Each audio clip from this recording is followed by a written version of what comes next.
अच्छा सर, ये बताइए, आपको तो 7 साल हो गए पिगरी फार्म में। जी जी। तो सर आपको प्रॉफिट कितना हुआ है, जरा हमारे दर्शकों को बताइए। मेरा साल का मेरा माल खरीदने बेचने का भी काम है और मेरा अपना ये पालने का भी काम है। फार्मिंग से कितना कमा लेते हैं? चलिए हर महीने ही लगभग सेल हो जाता है। फार्मिंग से अगर आप एवरेज लगाएंगे तो मान के चलिए कि लगभग 1.5 से 2 लाख रुपए प्रति महीना पर मंथ आप 1.5 से 2 लाख रुपए कमा रहे हैं। 1.5 से 2 लाख रुपए बच जाता है। इसका मतलब आप 20 लाख रुपए पर वर्ष कमाते हैं। जी जी, बहुत आराम से, ये तो बहुत इजी है। 20 लाख। दोस्तों नमस्कार, मैं हूं आपका अपना आकाश यादव। आ गए हैं ये पिग फार्म में, जहां पे ये लोग अपना सीख रहे हैं। यहाँ पे ट्रेनिंग लेने के लिए बहुत से लोग आए हुए हैं, जो कि ये वीडियो बहुत खास होने वाला है। जो कि ये पिगरी लाइन में जो पहले से जुड़े हुए हैं, जो अब आ भी रहे हैं, उनके लिए वीडियो बहुत खास होने वाला है। वो सीख लेंगे कि इसमें कौन कौन सी बीमारियां आती हैं, उन बीमारियों का रोकथाम के रूप में क्या क्या कर सकते हैं। और आइए जानते हैं, संपूर्ण जानकारी लेंगे कि एक पिगरी फार्म कैसे करें, पिग फार्म कैसे करें। आइए यहाँ के जो सर हैं उनसे आपका परिचय कराते हैं और यहाँ पे जानते हैं कि कैसे क्या क्या होता है, पिगरी फार्म कैसे खोला जाता है, क्या क्या मुख्य बातें इनमें ध्यान देने पड़ती है। यहाँ बहुत नए नए फार्मर आए हुए हैं जो कि अभी पिगरी फार्म अपना स्टार्ट करने वाले हैं। आइए दोस्तों।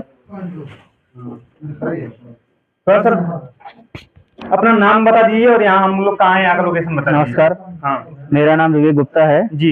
ये विजयी काप गांव है, कुशीनगर में पड़ता है। अच्छा। कुशीनगर जिला में। हाँ।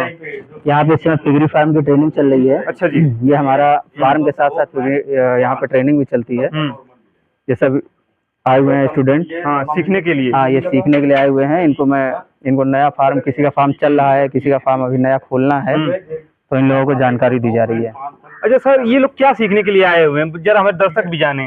फार्म कैसे बनाएं, कैसे कौन सी ब्रीड का चुनाव करें, कौन सी नस्ल डालनी चाहिए, किस नस्ल से हम बढ़िया पैसा, मतलब फार्म अगर स्टार्ट कर रहे हैं तो हमारा उद्देश्य ये है पैसा कमाना। कोई भी कारोबार आदमी करता है तो ये सोचता है कि मेरी इनकम अच्छी हो। अच्छा। पिग फार्म आज के समय में बहुत ज्यादा डेवलप कर चुका है, बहुत ही डेवलप्ड बिजनेस है। इसमें अच्छे से अच्छे लोग आ रहे हैं, बड़े स्तर पे फार्म खोल रहे हैं। इस काम को करने का बहुत फायदा है। ये लोग वही काम सीखने आए हुए हैं कि पिगरी का काम कैसे करें। अच्छा। इनका मुख्य उद्देश्य यही है ट्रेनिंग लेने का कि हम अपने फार्म का संचालन अच्छे से कैसे करें और अच्छा फार्म कैसे चलाएं। और सर हमारे जी बताएं, आपको कितना वर्ष हुआ सर इस पिग फार्म में? पिग फार्म में मुझे 7 साल का अनुभव हो चुका है। 7 साल का अनुभव हो गया जी। तो ये लोग आए हुए हैं सीखने के लिए? जी। अच्छा जी। ये हमारे सर हैं। ये मेरा क्या नाम पड़ेगा सर? ये सीनियर हैं। ये इनका नाम कुलदीप सिंह है। इनको मैंने बुलाया है, इनवाइट किया है। अच्छा जी। ताकि मेरे जो स्टूडेंट हैं ये और अच्छे से सीख सकें। इनका 20 साल का अनुभव है। ये इटली वगैरह सारी जगह जाके हुआ है, वहाँ के भी फार्म विजिट कर चुके हैं। इनको और भी ज्यादा अनुभव है। आप किसी भी काम को जब मन से मन लगा के ज्यादा दिनों तक करते हैं तो उसमें आपका अनुभव बढ़ता जाता है, तजुर्बा बढ़ता है, तो चीजें अच्छी कर पाते हैं और भी बेहतर हो पाती हैं, बेहतर ढंग से हो पाती हैं। तो हम लोग का प्रयास यही है कि जो हमारे यहाँ जो भी स्टूडेंट आए हुए हैं इनको मैं अच्छे से ट्रेनिंग दूं और बढ़िया सिखाऊं। जो मेरा अनुभव है, जो मैं शुरुआत में नुकसान सहा, जो सर ने अपना अनुभव शेयर किया, जो इनका शुरुआत में नुकसान हुआ, क्योंकि पिगरी में जानकारी के अभाव में बहुत से भाई आते हैं जो शुरुआत में नुकसान अपना करवा बैठते हैं। हम लोगों का पूरा यहाँ पे फोकस इसी पे रहता है कि अगर कोई भाई आए तो उसका नुकसान ना हो, वो शुरुआत से ही बिल्कुल समझ लीजिए प्रॉफिट गेन करता हुआ चले, उसको शुरुआत में नुकसान ना हो। बहुत से भाई ऐसे हैं जो फार्म पे शुरुआत करते हैं, फार्म खोलते हैं, तो हमेशा आप किसी भी भाई से मिलिएगा, वो शुरू में जरूर बताएगा कि मेरा कुछ लॉस हुआ। लॉस हुआ। तो लॉस ना हो सके इसके लिए हमने अपने यहाँ ट्रेनिंग देना शुरू किया है और हमारे यहाँ ट्रेनिंग सेशन चल रहा है। आप देख सकते हैं सबको ट्रेनिंग दी जा रही है, सिखाया जा रहा है। ये सभी ट्रेनिंग आए हुए हैं। ठीक है सर, आपको लॉस हुआ था क्या शुरू में? शुरू में मुझे लॉस हुआ था, जानकारी ना होने की वजह से काफी। अच्छा, जानकारी ना होने के कारण? जी, जानकारी ना होने की वजह से यही सोच के मैंने अपने यहाँ ट्रेनिंग सेशन स्टार्ट किया कि जानकारी ना होने के अभाव में मुझे जो नुकसान हुआ मेरे भाइयों को नुकसान ना हो। इसीलिए मैंने अपने यहाँ फीस भी बहुत कम रखी है। 6,000 रुपए मात्र फीस है। 6,000 रुपए। 4 दिन का ट्रेनिंग चलेगा, रहना खाना है, सब कुछ उसी में है। मात्र 6,000 रुपए में हमारे यहाँ ट्रेनिंग दी जा रही है। अच्छा जी। कुशीनगर जिला में। तो सर आपको नुकसान हुआ था शुरू में? शुरू में मुझे बहुत नुकसान हुआ था, जानकारी ना होने की वजह से। फार्म भी मैंने कुछ उल्टा सीधा बनवा दिया था। इस फार्म की मैं बात नहीं कर रहा हूँ, मेरा पुराना फार्म था। पहले फार्म मेरा कुछ लखनऊ में था, वहाँ से फिर मैंने यहाँ शिफ्ट किया है। मेरा होम टाउन कुशीनगर ही है, तो इसलिए मैं कुशीनगर आ गया। मेरा लखनऊ में फार्म जो बना था वो मैंने गलत ढंग से बनवा दिया। वाटर निप्पल की जो भी लगाना चाहिए जहाँ पे वैसे नहीं लगाया। शुरुआत में फीड अपने हिसाब से, पहले मैंने कंपनी की फीड थी उसमें मैंने थोड़ा धोखा खाया। कंपनी की फीड भी जरूरी नहीं है। देखिए मैं आपको ये चीज बता दूं कि कंपनी की फीड जरूरी नहीं कि सभी कंपनियों की फीड अच्छी हो। बेचारे किसान, नए किसान आते हैं, विश्वास करके आ जाते हैं और कंपनियों की फीड देना शुरू करते हैं कि चलो ठीक है मैं लागत लगाऊंगा तो कंपनी की फीड दूंगा तो कहीं से नुकसान नहीं होगा। लेकिन उसमें भी कभी कदार नुकसान होता है, बहुत कम चांस है लेकिन हो जाता है। तो उसके बाद मैंने अपना भी शुरू किया। जरा इधर आ जाइए सर। मैंने अपना फीड बनाना शुरू किया, लेकिन मुझे पूरी तरीके से जानकारी ना हो पाने के कारण, जानकारी नहीं थी, इस कारण मैंने भी फीड में थोड़ा सा कुछ चीजें जो ज्यादा डालनी चाहिए कम डाली, जो कम डालनी चाहिए थी वो ज्यादा डाली, डिसबैलेंस हुआ। उसके कारण जो बच्चे आए उनकी ग्रोथ नहीं अच्छी हुई, ग्रोथ ना हो पाने के कारण नुकसान हुआ। जो सही समय पे माल तैयार होना चाहिए वो नहीं हो पाया। बाद में मान के चलिए इस समय तो हम लोग 5 से 6 महीने में वीनिंग के बाद माल 100 किलो का कर लेते हैं। लेकिन लेकिन शुरुआत में वीनिंग के बाद से, जब मादा के बच्चों को दूध से हटाता है उसको वीनिंग कहा जाता है। वीनिंग के बाद से मान के चलिए कि 5 से 6 महीने में 100 किलो, 90 से 100 किलो के बीच में। पर मंथ कितना वेट गेन कर रहे हैं सर? पर मंथ आप मान के चलिए कि छोटे बच्चों का अलग है रेशियो, बड़े जानवरों का अलग है। 40 किलो के ऊपर का जानवर पर मंथ मान के चलिए 25 से 30 किलो वेट गेन करता है। और छोटे बच्चे हैं तो जाहिर सी बात है छोटे हैं, कम खाएंगे, धीरे विकास करेंगे। लेकिन शुरुआत में सिर्फ मान के चलिए कि लगभग इनको वीनिंग के बाद 1 महीने तक ही थोड़ा सा केयर अच्छे से करना पड़ता है। उसके बाद जब ये 20 से 25 किलो के बढ़ गए उसके बाद फिर कोई परेशानी नहीं है। आप फीड खिलाइए, जो बैलेंस फीड है, जो बैलेंस डाइट हमारे बताई जाती है वैसे अगर खिलाते हैं, आपकी भी अपनी बढ़िया नॉलेज है उससे आप फीड खिलाते हैं तो जानवर अवश्य ही जरूर से जरूर 50 से मतलब 5 से 6 महीने में आपका 90 किलो से 100 किलो हो जाएगा। अच्छा सर ये बताइए कि इनको जो आप ये वैक्सीन लगवा रहे हैं तो ये अपने फार्म पे जाके प्रैक्टिकल करेंगे? हाँ, इनको लगवाने का फीवर हो गया, जैसे इनमें मुख्य बीमारियां होती है तो टीकाकरण करना पड़ेगा। तो वही डॉक्टर आएगा तो 2 का 4 पैसा लेगा। जी। अगर हम कम खर्च करने के लिए यहाँ पे लोग आए हुए पिगरी का काम कर रहे हैं और उसमें वेटनेरियन के भरोसे रहेंगे, डॉक्टर के भरोसे, वेटनेरियन के भरोसे, तो फिर हमारा फार्म तो वहीं पे फिर फेल होना शुरू हो जाएगा। खुद से सीखना, खुद से इंजेक्शन लगाना, खुद से कास्ट्रेशन करना, खुद से जानवरों को सुई कैसे लगाना है, क्या बुखार होने पे या अन्य चीजें होने पे कब कैसे सुई लगाना है, क्या करना है, ये सारी जानकारी होनी चाहिए। आपने पता चला आपका जानवर बीमार है, रात में 9 बजे आपको पता चला कि आपका जानवर सीरियस हो गया, आपने वेटनेरियन को फोन किया, वो कह रहा है सर मैं आज नहीं आ पाऊंगा, सुबह आऊंगा, तब तक हो सकता है आपके जानवर मोर्टलिटी हो जाए ना जानवर। अगर आपको सही समय पे इलाज नहीं मिला तो मोर्टलिटी हो सकती है।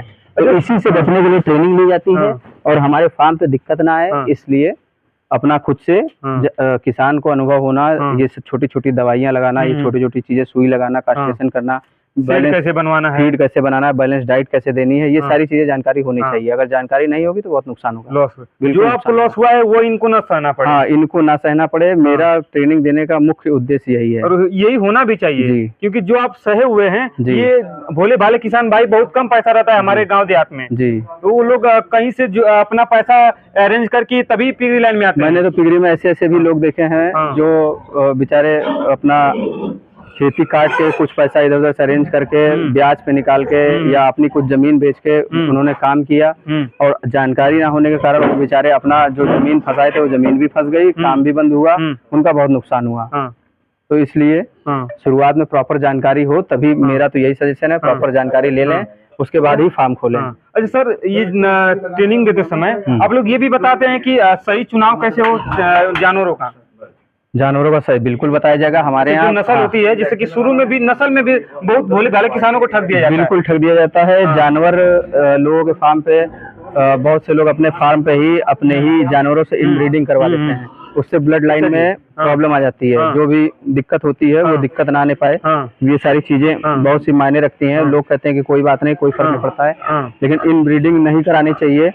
और जो ठगने का तरीका है लोगों का, लोग कुछ बता देते हैं, प्रेग्नेंट मादा बता के देते हैं, मादा प्रेग्नेंट नहीं निकलती है।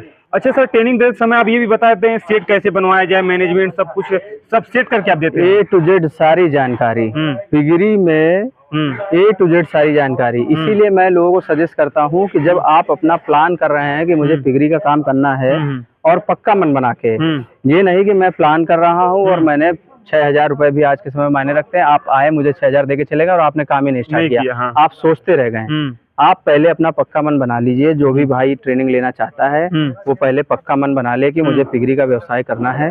2-4 फार्म पे विजिट करें। जो मेरे आसपास के लोग हैं या जो भी भाई हैं वो मेरे नंबर पे फोन करें, जानकारी लें कैसे करना है, कैसे नहीं करना है, इसमें क्या लागत लगती है, क्या लॉस होता है, क्या कितना काम करना पड़ेगा, कितना नहीं करना पड़ेगा। आज के समय में बहुत से लोग ये सोचते हैं कि मैं पिगरी का काम कर रहा हूँ तो सुबह शाम जाके चारा मैंने डाल दिया, बस काम खत्म हो गया। ये देखिए, यही सबसे बड़ा जो है बहुत ये भी कारण है कि इसमें भी बहुत से लोग फेल हो जाते हैं। अगर मैं ये नहीं समझ पा रहा हूँ कि जो आप 4 साल में नहीं सीख पाते हैं वो ये लोग 4 दिन में कैसे सीख पाएंगे ट्रेनिंग के माध्यम से? देखिए, इसमें कोई बहुत ही ऐसा टेक्निकल काम वैसा नहीं है। टेक्निकल तो है लेकिन इसमें कोई ऐसी चीज नहीं है जो आप समझ ना पाए। मेरे समझाने पे दवाएं जो किसान को परेशानी होती है वो शुरुआत में फार्म सेट गलत बना देता है। फार्म सेट अच्छा बनाए, सही तरीके से बनाए, वो मैं सिखाता हूँ। उसके बाद जानवरों को कब कैसे देख रेख करना है, कैसे मादा को गाभिन कराना है, कैसे उसकी डिलीवरी लेनी है, फिर कैसे बच्चों की केयर करनी है, दांत कैसे काटना है, पूंछ कैसे काटना है, सारी जानकारी यहाँ पे दी जाती है। फिर उसके बाद इन सब चीजों को सिखाने में ज्यादा समय नहीं लगता है।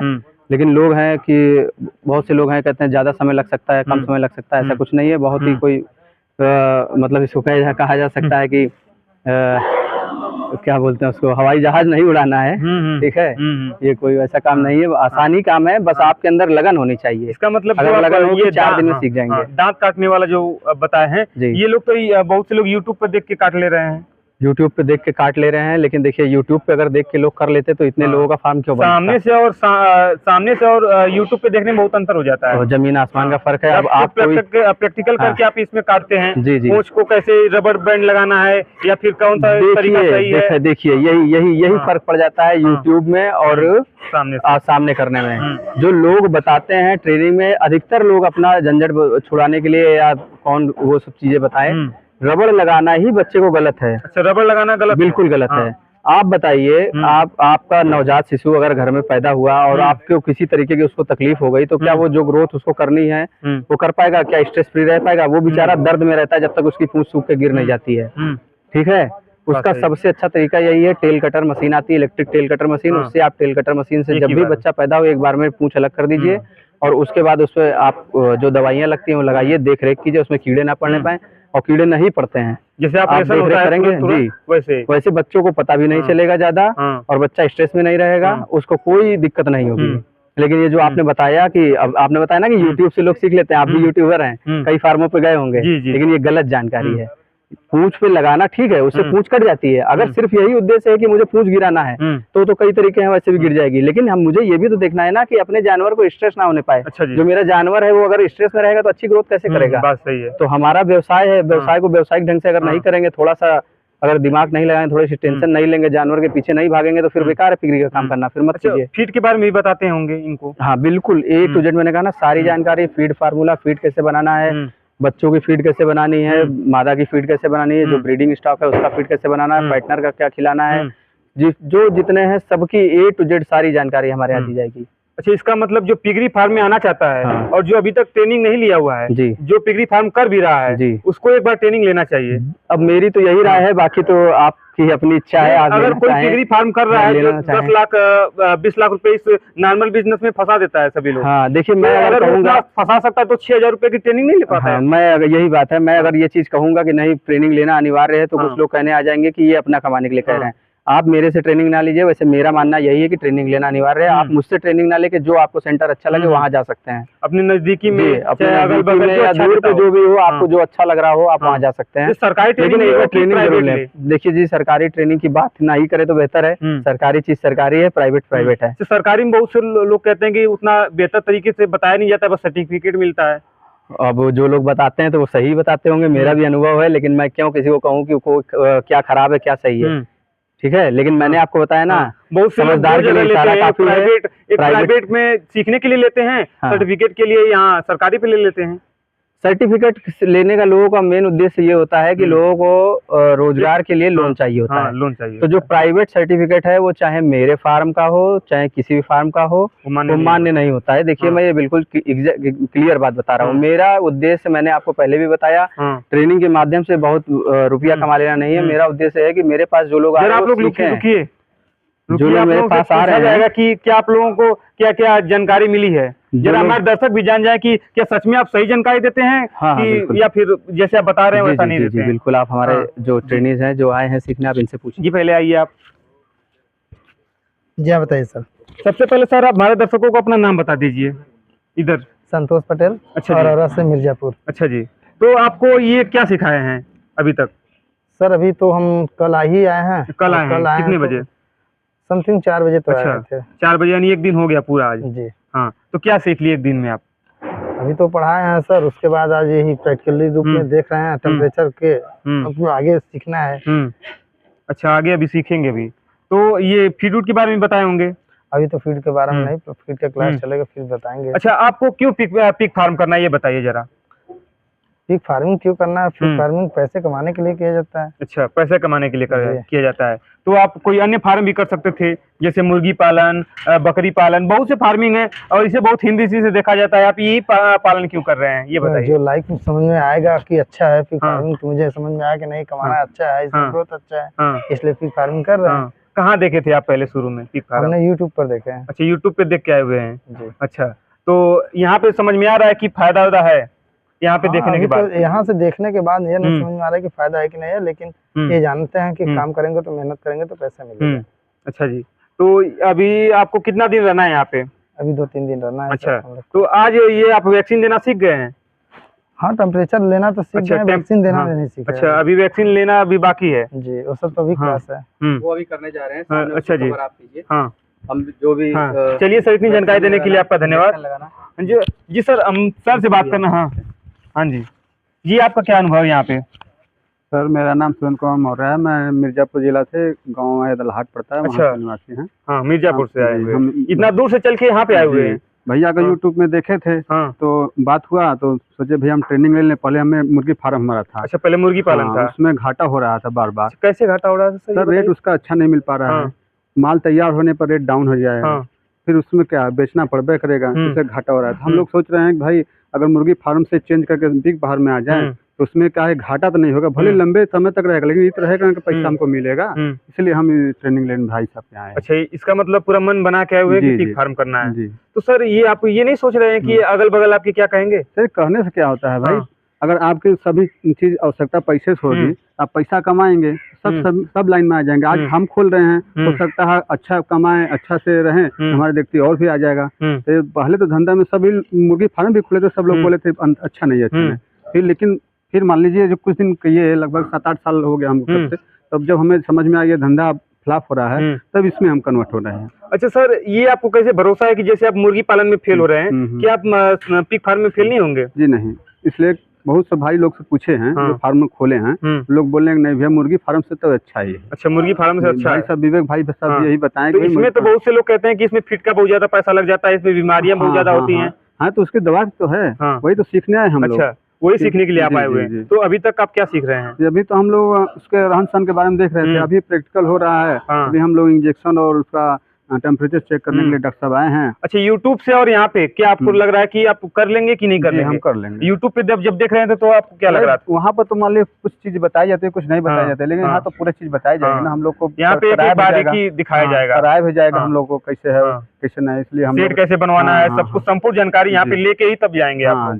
अच्छा सर, हम ये जान नहीं पा रहे हैं कि आप ये बहुत नीचे आप सेट अपना क्यों किए हुए हैं? ये हमारा पुराना, मैंने बताया। अच्छा, ये आपका पुराना है? ये पुराना ये शेड है, जब मेरा लखनऊ में था उसी समय ये भी बनना शुरू हो गया था। अच्छा जी, तो ये पुराना शेड होने के कारण उस समय थोड़ी सी जानकारी कम थी और बड़ा शेड है, तो थोड़ा सा खर्चा बचाने के चक्कर में। अच्छा जी, इस समय आपके पास कितने जानवर है टोटल इसमें? इस समय लगभग 80-90 जानवर के आसपास। अच्छा, मादा और बच्चे लेके? जी, सब कुछ मिला के। तो आप ये फैटनर के लिए अलग से नहीं बनवाए हुए हैं कि एक ही में सब है?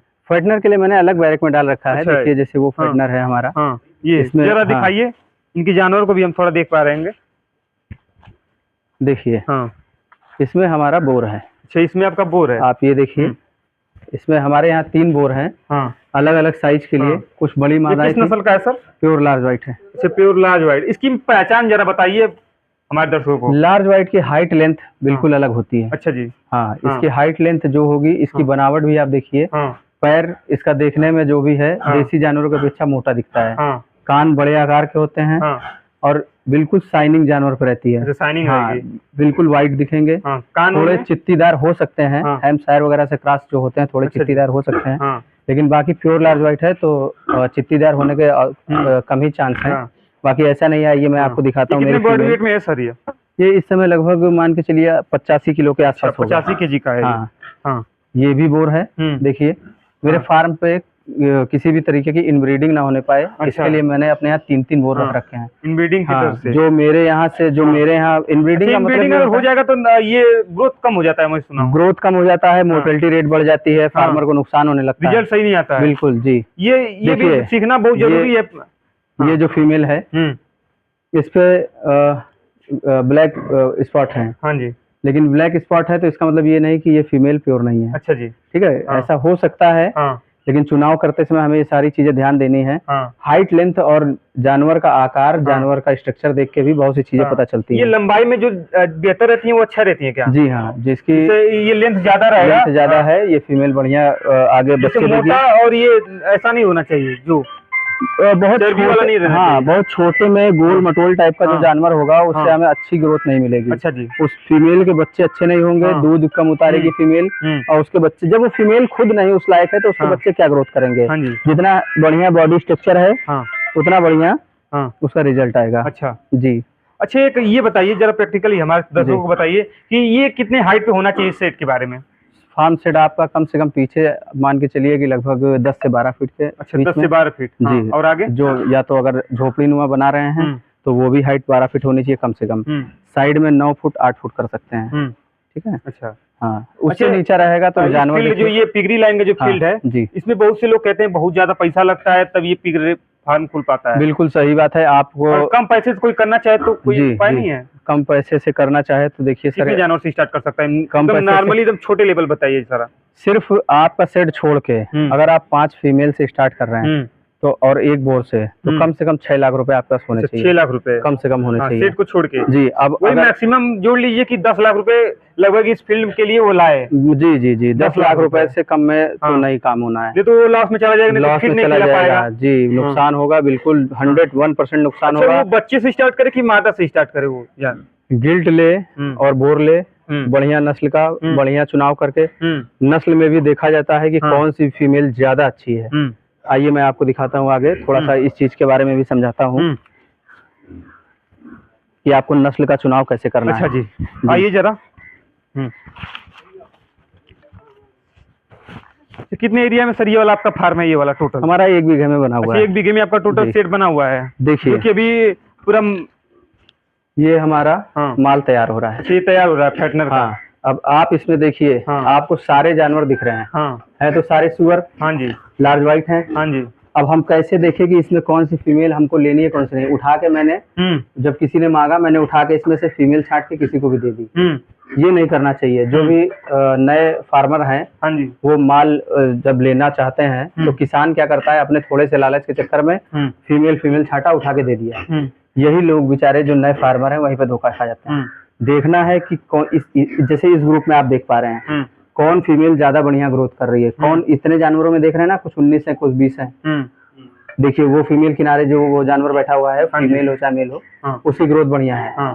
ऐसे ऐसे जानवर देखने चाहिए। किसी भी जगह जाइए तो आप अपने ब्रीड का चुनाव खुद करिए। अच्छा, यही सारी चीजें मैं अपने यहाँ ट्रेनिंग में सिखाता हूँ ताकि किसी भाई को नुकसान ना होने पाए। यानी अगर पिगरी लाइन से पहले उसको अनिवार्य है कि ये अपना ट्रेनिंग लेना है? बिल्कुल बिल्कुल। या सरकारी से ले ले या फिर प्राइवेट से ले ले? हाँ, जैसे आप सीखना चाहे। जी बिल्कुल, जैसे आपकी इच्छा है। लेकिन प्राइवेट से अगर लेगा तो ज्यादा अच्छा है, ज्यादा वो सीखेगा। जी। अच्छा जी। तो ये कितने दिन के बच्चे थे ये जो आप दिखाए थे? ये अभी बच्चे कितने दिन के हैं? अभी इनका मान के चलिए कि वीनिंग होने के बाद से इनको लाए हुए मेरे को हो गया। ये असल में मैं बाहर से लाया था। लगभग 10-10 किलो बॉडी वेट पे लाया था। और अपने यहाँ लाए हुए लगभग मुझे 2 महीने के आसपास। अच्छा। 2 महीना भी अभी नहीं हुआ है।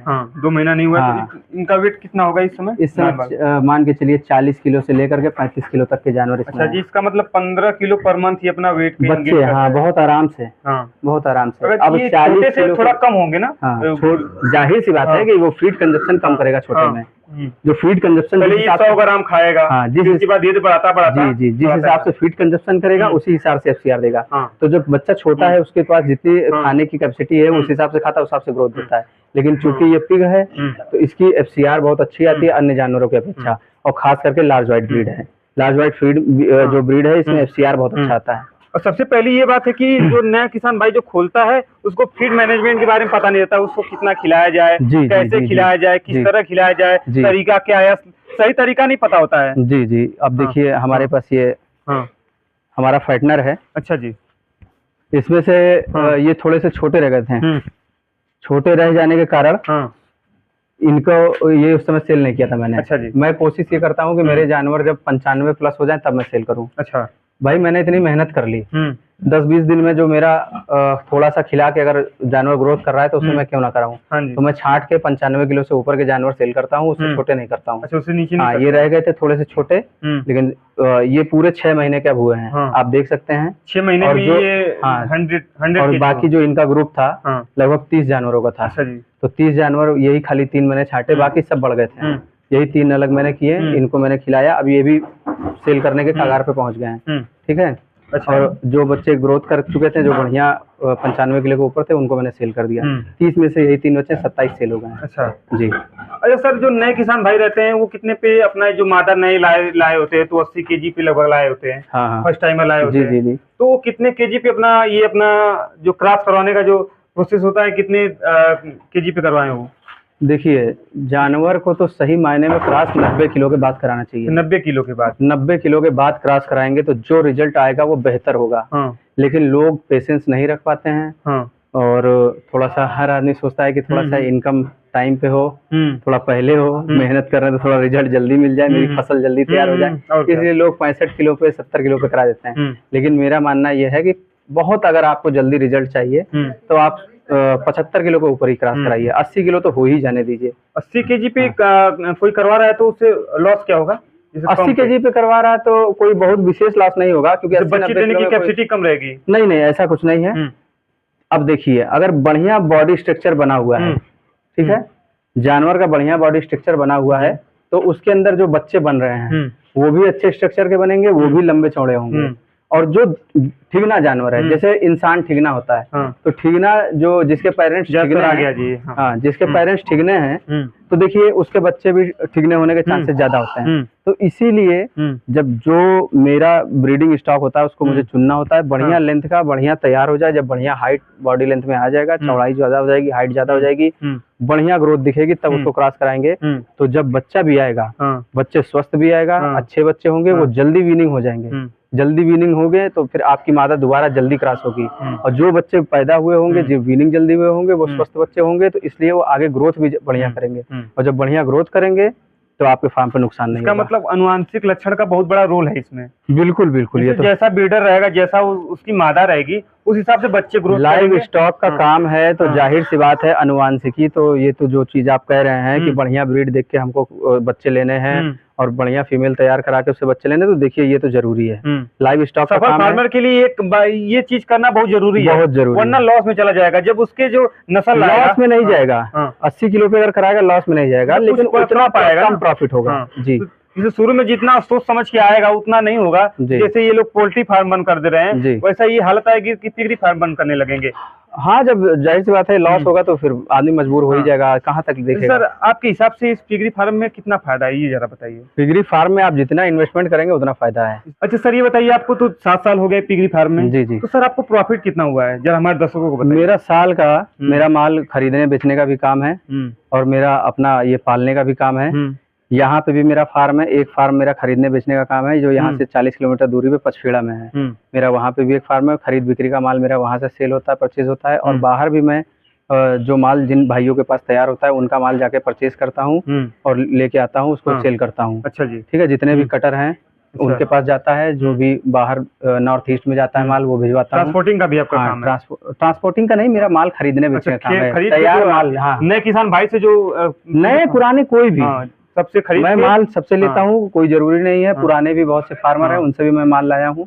बहुत से लोग जानते भी हैं मुझे, बहुत से लोग नहीं जानते। अधिकतर लखनऊ के फार्मर मुझे जानते हैं। मेरा माल लखनऊ और उसके और आगे आगरा वगैरह से और ज्यादा लोड होके आता है। 1.5 करोड़ का आपका पर वर्ष टर्नओवर है? जी, 1.5 करोड़ का मेरा टर्नओवर प्रति वर्ष है। लेकिन 1.5 करोड़ का सिर्फ इससे नहीं है, 1.5 करोड़ का जो है वो दोनों का मिला के है। अच्छा। खरीद बिक्री का है और माल जो मैं अपना तैयार करके हर साल बेचता हूँ, हर 6 महीने पे 5 महीने पे उसका है। हर 6 महीने 5 महीने का मेरा माल फार्मिंग से कितना कमा लेते हैं? चलिए हर महीने ही लगभग सेल हो जाता है। फार्मिंग से अगर आप एवरेज लगाएंगे तो मान के चलिए कि लगभग 1.5 से 2 लाख रुपए प्रति महीना पर मंथ आप 1.5 से 2 लाख रुपए कमा रहे हैं। 1.5 से 2 लाख रुपए बच जाता है। इसका मतलब आप 20 लाख रुपए पर वर्ष कमाते हैं? जी जी, बहुत आराम से, ये तो बहुत इजी है। 20 लाख रुपए। तो सर इतना जब प्रॉफिट है तो बहुत से फार्मर पिगरी फार्म किए बंद क्यों कर दिए सर? मैंने बताया ना, जानकारी के अभाव में। जानकारी के अभाव में? जानकारी नहीं है अगर अच्छी तो 100% वो पिगरी फार्म बंद हो जाएगा। वो फिर उसका जो बेचारे का किसान का अनुभव होगा वो और भी 10 लोगों को 20 लोगों को बताएगा भैया हाथ जोड़ रहा हूँ मत करना, बहुत नुकसान होता है। वो इसीलिए होता है, लोग मात खाते हैं 2 ही चीज से, एक जानकारी के अभाव से और दूसरा पैसे से। पिगरी में पैसा बहुत अनिवार्य है, ये पैसे का ही काम है। अगर आपके पास पैसा है तभी आप इसमें सक्सेस हो पाएंगे। आपने सोचा मैं ठीक है 5 जानवर पाल लेता हूँ और अपने पैसे की व्यवस्था 5 लाख बताया जा रहा है, मैं बाद में धीरे धीरे कर लूंगा। अब आपने जो सोचा आप इधर से भी आपने फार्म भी बनवा दिया, आप जानवर भी ले आए और बाद में खिलाने का पैसा नहीं है। जानवर मेरा 20 किलो का 30 किलो का हुआ, अब जानवर मेरा 20-30 किलो का मुझे बेचने में ना रेट मिलेगा और ना मेरी लागत निकलेगी। लेकिन मजबूर होके बहुत से भाई बेच देते हैं कि यार खिलाने का पैसा नहीं है, चलो एक काम करते हैं, मेरे पास जो है 5 जानवर लिए हैं, 80 बच्चे मिल गए हैं, तो 40 बच्चे मिल गए हैं और उसके बाद अब 40 बच्चे में से ऐसा करते हैं 20 बेच देते हैं और 20 से वो करेंगे। तो वो बेचारे जो 20 घाटे में बेचेंगे वो पूरा करते करते उनका बेचेंगे, उससे उनका पैसा भी नहीं आ पाएगा और 20 बच्चे जो उनके रह जाएंगे वो भी उससे उतना प्रॉफिट नहीं कमा पाएंगे। यहीं पे किसान टूट जाता है। और बहुत से लोग तो ऐसा सोचते हैं कि ठीक है मैं पेमेंट की व्यवस्था बाद में कर लूंगा, हो नहीं पाता है, जिस कारण मजबूर होकर फार्म बंद करना पड़ता है। इसमें फीड के लिए पैसा बचा के चलना एकदम 110% अनिवार्य है। आपने जानवर पाला, आपके पास फीडबैक होना चाहिए। अगर फीडबैक नहीं आपका है तो फिर आप मत काम करिए पिगरी का, थोड़ी सी तैयारी कर लीजिए। नहीं, थोड़ी सी तैयारी कर लीजिए। देखिए डीमोटिवेट नहीं करना चाहिए, आप करिए, लेकिन जब आपकी तैयारी पूरी हो जाए, आपके पास पैसा हो जाए, तब आप कीजिए। मैं ये नहीं कहूंगा मत कीजिए, क्यों नहीं कीजिए, बिल्कुल कीजिए, लेकिन आप पहले अपना बैकअप बना लीजिए, उसकी पूरी तैयारी कर लीजिए। बैकअप बनाने के बाद आए अब मैंने अच्छे तरीके से अपनी कमर कस ली है, अब मैं फिगरी काम करूंगा। अगर सोच के करेंगे, पक्के मन से करेंगे, अपना पूरा बैकअप बना के चलेंगे, मन लगा के चलेंगे तो फेल नहीं होंगे। अच्छा जी। चलिए सर, इतनी जानकारी देने के लिए आपका बहुत बहुत धन्यवाद। जरा सर अपना नंबर बता दीजिए हमारे दर्शकों को। मेरा नंबर है 8853 608151। यहाँ का लोकेशन बता दीजिए एक बार फिर। ये हमारा गोरखपुर के नजदीक में है। गोरखपुर से 25 किलोमीटर दूर पे कुशीनगर जिला में हमारा फार्म है। ये विजयी काफ गांव है। विजयी काफ में हमारी ट्रेनिंग सेंटर और पिग फार्म दोनों है। और अगर किसी भाई को मुझसे ट्रेनिंग लेनी हो या पिगरी के संबंधित कोई जानकारी चाहिए हो या अपना माल किसी भाई को तैयार माल बेचना हो तो आप मुझे फोन कर सकते हैं। अच्छा जी। मेरी तरफ से पूरी हेल्प की जाएगी। मेरी पूरी कोशिश यही रहती है कि पूरी हेल्प की जाए, किसी फार्मर भाई को कोई दिक्कत ना आने पाए। जी। अच्छा, तो दोस्तों वीडियो पसंद आई हो तो वीडियो को लाइक कर दें और ऐसी और वीडियो देखने के लिए हमारे चैनल फार्मिंग सोच को सब्सक्राइब जरूर कर दें। थैंक यू दोस्तों।